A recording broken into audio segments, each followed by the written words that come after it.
Remember, don't like, share, or subscribe. What are you trying to do? Blow up the channel or something? I got enough on my plate. Welcome back to Flatline. I hope you're enjoying success and health, wealth, and happiness. Just a little bit of reviving with the OF gal. Remember her? The kids have no idea what I do. Well, eventually they will, though. But guess what? I have empowered my daughters to come home. And because they are also little bad bitches, they're not holding on to their trauma. They're not getting eating disorders when the girls are talking about their big asses. I was getting eating disorders. I was getting all these things. Don't say that. Well, okay. Don't say that. I was not being treated well because I was raised by the good mom who we don't do this and we don't do that, and that's you don't not think even it's just because you made bad decisions. You did that no, yourself? it's because I was literally. We can't go into it. I'm not talking about that part. I mean, like, my book. I'm not talking about that part. I'm talking about, like, in general, you've made bad decisions, and now you're telling your daughters to continue those bad decisions. Yeah, no, what's wrong with you? No, I'm telling my daughters, you are so valuable. You put it to him. That boy wants to talk to you. Have him bring you a necklace. All right, so here's the short story of what we're going to look at today. Evidently, this gal who fancies herself some kind of a psychologist or a sexual psychologist, who knows what she's talking about. I'm leaving links to my other videos about her on my channel. And then go to the whatever podcast to go see this whole full video in its entirety. But evidently, there has been blowback in her life because of all the crazy, ridiculous, obnoxious, egocentric things that she said, and now all of a sudden she wants to maybe sue Andrew and Brian and the whatever podcast for things that she said because of her own stupid naivete.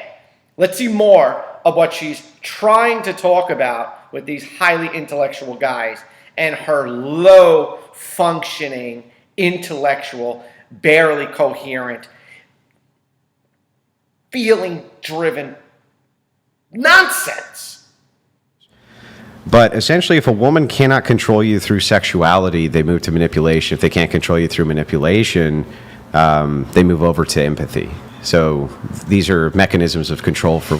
That would be a mechanism of a sociopathic female, yes.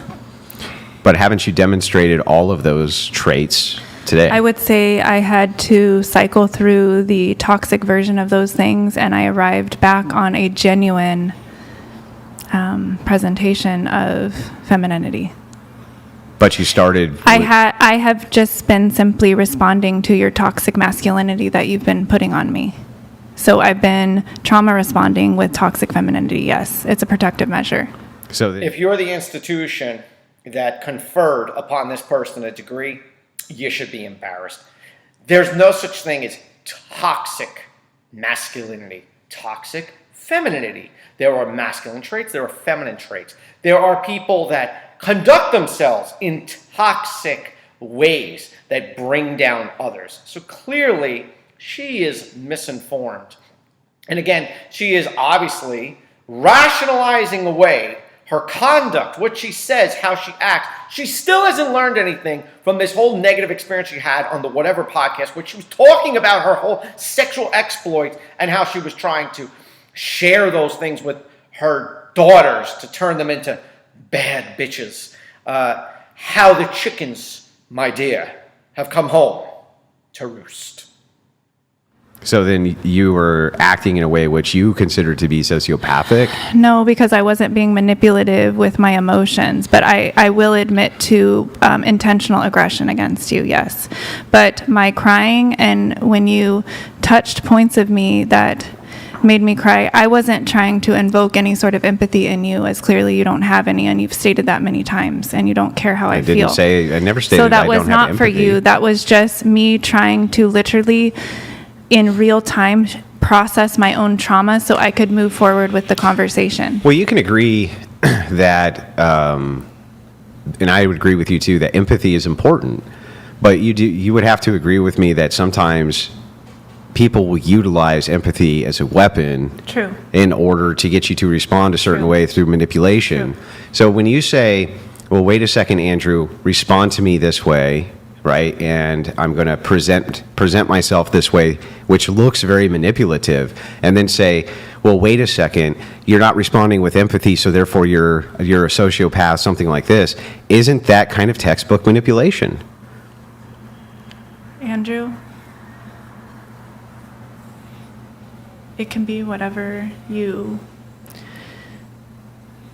need me to say to move along with the conversation. I consent so we can move along. Okay, so you're just going to admit then that you've been being extremely manipulative this entire time? Well, that's what you want, correct? Well, I mean, I want you to tell the truth. That's what I want. No, you don't. Yes, I do. I don't agree with you. She's not quite the hyper despondent OF gal or just entity that's been on the whatever podcast. I have links to that too that I'm going to link in the end. And I'm going to link the other videos that she was on that caused this whole situation to begin with, where of course she's disagreeable, she's obnoxious, egomaniacal. She, in her first appearance, or initial appearance on the whatever, boy, she was talking a lot of smack and trash about how she teaches people to be sexually healthy, and with her psychology degree, how do people, women, men, I guess, to conduct themselves freely in their sexual relationships, when in fact she is putting herself on OF and talking about her exploits, and it's for everyone to see. The world is not private, especially when you put it here online. So this is a great lesson for you. But you could see there is no personal accountability, no personal responsibility, and to the end, she is still being disagreeable and lacks any kind of humility. And so, darling, you reap what you sow.